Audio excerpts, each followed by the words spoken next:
Estamos aqui mais um dia, que é o primeiro dia de teste para nosso podcast, né? Nossa conversa sobre literatura, sobre audiovisual, enfim, sobre cultura, sobre arte de um modo geral, um pouquinho de tudo, na verdade, né? E temos aqui hoje nessa conversa, né, de teste, nesse primeiro dia, que é a Neide, né, Seabra. Oi.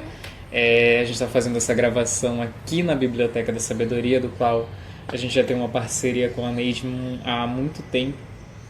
E ela vai comentar aqui um pouco, né, sobre aqui o nosso livro Palavras em Movimento, do qual ela tem um pequeno conto chamado Saci Dançante, do qual também tem uma adaptação em audiovisual, né, um curta-metragem no Instagram. Enfim, Neide, fale um pouco aí sobre o livro, né, sobre o Palavras em Movimento, sobre o seu conto, enfim. Bom, primeiramente foi um grande prazer fazer parte desse livro, a qual foi o meu primeiro livro, né, a qual eu lancei juntamente com o pessoal do Clube de Leitura. E o que falar da Chiquita? Será que a Chiquita existiu mesmo?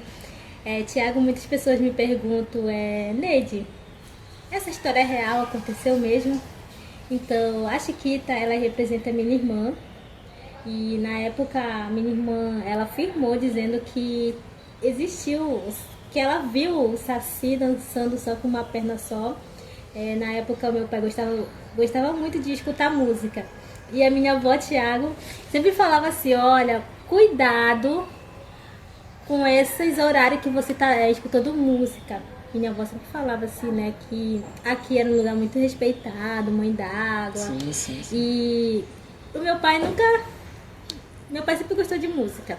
E aconteceu que um certo dia, minha irmã balançando a rede, a minha irmã até hoje é assim, ela gosta de escutar música, quem nunca, né? Balançando, escutando música e embalando na rede. E quando foi esse dia, ela percebeu algo estranho, algo diferente naquela noite. E quando ela olha para a janela, ela vê um cara só dançando na ponte com uma perna só. E ela ficou olhando aquilo, ela achou esquisito aquilo e disse, nossa, um homem uma hora dessa, dançando só com uma perna só. E ela era muito criança na época, ela foi falar lá pro meu pai que tinha um homem dançando lá na ponte. E meu pai olhou e não viu ninguém. E naquele dia em diante, o meu pai, ele nunca mais escutou música até meia-noite, a qual ele fazia. E o seu Bento, se você for dar uma lida lá no livro, recomenda, que tem histórias muito lindas, né, Tiago? Sim, sim. E se você for ver lá, o seu Beto, ele representa a minha avó. Porque hoje em dia, muitas Desculpa crianças... te cortar, Neide, eu acho que você tá falando do seu Chico. Né, do O seu contador. Chico, seu Chico. Isso, Thiago. Obrigada. O seu Chico, ele representa a minha avó. Confundi. Ele representa a minha avó, porque hoje em dia a gente pergunta para as crianças, Thiago, tu acredita em história de visagem? Uhum. E as crianças falam, isso aí é história, é historinha, não existe visagem e tudo mais, isso é história de velho caduco. E a minha avó, ela sempre foi contadora de história. Infelizmente minha avó não está mais aqui nessa terra para contar para nós. E eu me lembro muito bem que a minha avó, ela reunia as crianças da rua João Cabral, que é a rua Noronha, que está no livro, para contar histórias. E era um momento assim, sabe, que a gente saía do celular, se reunia e conversava. E hoje em dia, Tiago, as crianças, né, não tem uma, tá se perdendo a roda de conversa, de contação Sim, de sim. história. E a minha avó, ela reunia, lá 2 horas da tarde, a gente gostava de ouvir as histórias. E a minha avó contava as histórias, a gente ficava morrendo de medo ali. Mas o interessante também, que a minha avó, ela contava assim, história de antigamente, tipo, de como era antigamente Ponta de Pedras. Ela já estava ali contando um pouco sobre como Ponta de Pedras era. E a Chiquita agora, ela é uma criança que ela tá ali com o seu Chico na roda de conversa, e ela tá ali, né? O seu Chico tá contando história e ele tá, e ela, aquela criança, não sei se vocês vão gostar da Chiquita, ela tá zombando do seu Chico ali. E ela vai pra casa dela, e naquele dia em diante ela vai ver ela vai ver algo diferente. E naquele dia em diante, ela vai perceber que realmente seu Chico estava contando a verdade. Caramba, né? Que legal. A gente tem dentro da contação de histórias, assim, desde os primórdios, né, da escrita, a gente tem a contação de histórias como uma forma, seja a forma oral, né, seja a forma encenada, seja a forma escrita, como uma forma de passar conselhos, né, de vida. Por exemplo, a gente vai ter a história do Lobo Mau. Eu não vou lembrar exatamente se a história do Lobo Mau é dos irmãos Grimm, né, dos alemães. E lá, qual é a moral, né? A moral da história, né, que sempre tem no final da fábula. É que tu não deves dar atenção para estranhos, né? Uma criança está andando sozinha, então vem um estranho, né, na figura do lobo. E a moral dessa história é justamente ter cuidado com quem tu vai encontrar na rua, ter cuidado com quem tu vai encontrar quando estiver indo para a escola, saindo da escola. Então, a contação de histórias, ela tem essa ideia de alertar tanto os pais quanto as crianças para perigos, né, que existem pelo mundo. E com essa contação de histórias se perdendo, acaba realmente existindo um perigo real para essas crianças, né? Uma mensagem que poderia ter sido passada através de uma contação de histórias poderia evitar, né, de esses tipos de perigos, né? E enquanto tu estava contando, né, tu falou do Saci dançando, só veio uma pergunta na minha cabeça. Que música era essa que atraiu o Saci e fez ele estar ali dançando? Eu fiquei curioso. Qual era o estilo musical que o seu Beto gostava? Qual era o estilo musical que teu pai tanto gostava? Ou se ainda gosta? Não sei. Uma dúvida que me veio agora aqui na cabeça. Boa pergunta, Thiago. Boa pergunta. Bom, o meu pai sempre gosta dessas músicas mais antigas. Música passada, brega. É essa música que meu pai gosta. E era essa que o Saci tava dançando, um brega. Olha, eu acredito que sim, né? Gostava de um brega ali. Um passado. Entendi. E tu tem mais alguma história, assim, da tua avó? Que tu lembra, assim? Tu pode contar agora? Não sei. Olha, eu tô escrevendo um livro, um conto, que se chama assim... A Mulher que Cortava o Vento da Baía do Marajó. Será que eu já posso dar spoiler aqui? Pode. Ou não pode, olha, o produtor tá dizendo né? que não pode, não pode. Só um pouquinho Pode de dizer spoiler. sinopse? Pode, né? Pode. Sinopse pode.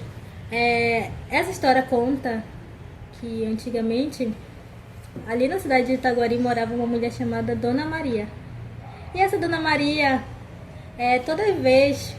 E agora, né, Thiago, tá formando chuva aqui. Sim, sim. Hoje o tempo tá fechado. Toda vez que se formava aquele tempo, aquela mulher ia ali no seu quintal, pegava uma faca branca e ela fazia uns sinais ali. Sinal de cruz. E o interessante é que, ainda não vou falar ainda o nome do personagem, o seu vizinho, ele, toda vez, né, que se formava chuva, ela fazia isso, esse ritual. E os seus vizinhos ficavam encucados com aquilo. Porque quando eles olhavam para ela, ela estava ali fazendo um sinal de cruz e fazendo uma oração. Mas assim, nos seus lábios, assim, sabe? Não alto, mas... E ele ficava encucado com aquilo. E chega um dia que essa mulher, ela morre. E diz a lenda que depois da sua morte, a Baía do Marajó nunca mais foi a mesma. Só um spoiler pra vocês. Caramba, né? Tinha um professor meu de biologia. Teve uma aula que a gente estava tendo, não vou lembrar exatamente o tema central, mas era sobre doenças, assim, né, e tudo mais. E eu não tô lembrando agora se a gente se era sobre sarampo, eu não vou lembrar agora. Que eram umas bolinhas que davam e elas iam fazendo como se fossem uns caminhos pelo corpo. E os mais antigos, né, eles diziam que se esses caminhos eles se cruzassem um com o outro, a pessoa acabaria morrendo, né? E isso nunca foi comprovado cientificamente, né? A ciência, né, os médicos, eles nunca comprovaram se realmente era um fato, se esses caminhos se cruzassem a pessoa viria a falecer. Porém, esse meu professor de biologia, ele dizia o seguinte: olha, eu não acredito em tudo que os mais velhos contam, mas eu também não duvido, né? Então essa questão da superstição é uma coisa muito forte. Eu moro com a minha avó e ela sempre diz umas coisas assim: olha, quando estiver chovendo, cobre o espelho, cuidado quando tu for fazer tal coisa. Então o curar a garganta também, né? Tem o soluço, quando tá com soluço, o bebê tá com soluço, aí pega um fiozinho e coloca aqui na testa. Então são assim, umas superstições que a gente olha assim, né, com um olhar mais lógico, digamos assim, mais voltados para a razão. E eu pelo menos começo assim a questionar se aquilo é real, né? Mas ao mesmo tempo, eu realmente, ali não tão no fundo, eu não duvido. E Tiago, sobre essas histórias, né? O meu pai, ele sempre fala assim, quando a maré tá cheia, ele fala assim: olha, hoje vai chover. E realmente, quando ele falava isso, realmente acontecia, chovia. Então toda vez que a maré ela crescia, chovia. Inclusive hoje, a maré tá cheia e tá chovendo. Entendi. São coisas que são de vivências, né? São de experiências que jamais podem... por mais que a gente não acredite, assim, pelo menos na primeira vez que a gente ouve, eu acho que é importante dar uma atenção, né, a essa experiência, essa vivência que eles já viveram. Eu acredito que não é do nada. Simplesmente o mais velho vai falar: olha, hoje vai chover, não viaja hoje e tal. Então é a experiência. Eles já passaram por isso e tem essa vivência para passar pra gente, que um dia, né, a gente já faz, né, somos professores, já conversamos um pouco sobre vivências, né, sobre experiências, tentamos passar um pouco da experiência que a gente já teve, e futuramente, né, quando formos ali, estivermos na nossa melhor idade, Sim. nós também iremos falar dessas vivências, dessas experiências, né, e tudo mais. E o Saci Dançante, né? Quem tiver interesse, temos aqui, o livro está disponível aqui na Biblioteca da Sabedoria, no site da Wiclap. Quem quiser ver o curta-metragem também, que a Neide inclusive está atuando, é atriz, né? Está lá atuando, fazendo o papel de Chiquita, está lá no Instagram, né? E Neide, deixa eu perguntar, fiquei com uma dúvida agora. Eu também tenho um poema, tenho 2 contos. E me veio uma dúvida, tu não precisa responder. Olha, cuidado, tá, fala. Tu tem uma lista já de top 3 contos favoritos teus nesse livro? Ou top 3 poemas favoritos, enfim. Fala, não, no meu top 3 eu gosto muito desse conto, esse aqui tem em 3º lugar, gosto muito desse. Em 2º lugar tem esse, primeiro lugar tem esse aqui. Só responde, tu já fez essa lista? Olha, Tiago, pra ser sincera contigo, ainda não, porque a gente vai ler o livro, tem histórias maravilhosas nesse livro, e a gente não tem como escolher, porque são histórias muito boas, gente, muito boas mesmo. Meu top 3, deixa eu pensar, eu já fiz um top 3 aqui. E tu já fez, Tiago? Eu não fiz um top 3 ainda, porque realmente eu tenho muito essa visão também. O livro Palavras em Movimento, para mim ele é um livro que ele surge, assim como muitos outros projetos surgem na minha vida, acredito que também na tua vida, eles surgem através de um coletivo de amigos, né? Então é como se fosse um grupo de amigos, na verdade é um grupo de amigos que se junta para fazer o que gosta. Então acaba sendo um livro tão pessoal, sabe? Que a gente acaba nem tendo, sabe, esse olhar de gosto mais desse, gosto mais daquele. Não, é tão nosso, tão pessoal, tão íntimo esse livro para mim, e acredito que para muitas pessoas também vai ser. Eu já vi pessoas que leram esse livro que são de fora do Pará e que eles percebem que a escrita que os escritores põem são escritas muito semelhantes, sabe? Como se fosse realmente algo íntimo, né? Algo que todo mundo ali tem em comum. apesar de nós sermos muito diferentes, né? Apesar de ter até temas diferentes, a gente vai aqui do terror, tem histórias de terror, aí já vai ter histórias ali mais reflexivas, mais dramáticas, uma pegada um pouco mais infantil, como é o caso do Saci Dançante. Então são histórias diferentes, são escritores diferentes, né? Mas que ao mesmo tempo vão ter essa coisa íntima, vão ter esse algo que todo paraense talvez tenha, que todo pontapedrense talvez tenha, algo ali que talvez venha das nossas raízes de Dalcídio, né? Raízes ali dos escritores nossos, né? Como Jorge Batista, Alberto Malato, Jonas, enfim. Então a gente acaba tendo essa coisa tão íntima, tão nossa, que eu realmente ainda não fiz. Talvez um dia eu faça, talvez. Até tô com a ideia agora de reler e... Caramba, não. Mas é difícil, realmente é muito difícil. Quando ele me pede, faz um top 3, eu começo a fazer. Eu falo, não, em terceiro lugar vou colocar esse. Não, mas esse aqui também eu colocaria em terceiro lugar. Eu coloco vários no terceiro lugar. Quando eu vou pro segundo, eu falo, não, esse terceiro eu vou trazer pro segundo. Então quando eu percebo, eu não consigo fazer uma lista só com 3 contos ou só com 3 crônicas, né? Eu vejo uma dificuldade muito grande de fazer isso, porque realmente são contos que eu gosto muito, são contos que eu já li, já reli e não canso. Sempre que eu tenho oportunidade eu falo sobre esse livro, falo sobre esses contos, não só dos meus, né? Na verdade eu falo mais dos outros contos do que dos meus, e ele é um livro que está na minha cabeceira de cama, né? Eu tenho em casa eu tenho assim, um suporte que eu deixo vários livros, né? Deixo os livros, só livros paraenses, aí tem uma parte que já são outros livros de fora e tudo mais, de alguns escritores que eu gosto. E existe uma outra banquinha, né, que fica bem ao lado da minha cama, que lá ficam os livros que eu coloco, que são minha cabeceira de cama. Lá tem um livro do professor Jorge Batista, Viagem ao Centro da Ilha. Tem Palavras em Movimento, a terceira antologia da PPL, e tem o livro do Rian Moreira, Longa Travessia Ser Adentro. Tá, esses 4 livros estão lá. Tem mais um, do Rian Danton, que é Cabanagem, o livro 4, Cabanagem. E na tua cabeceira de cama? Tem assim, esses 4, tem 2, 3, 4 livros ali que estão bem do lado da tua cama ali, assim.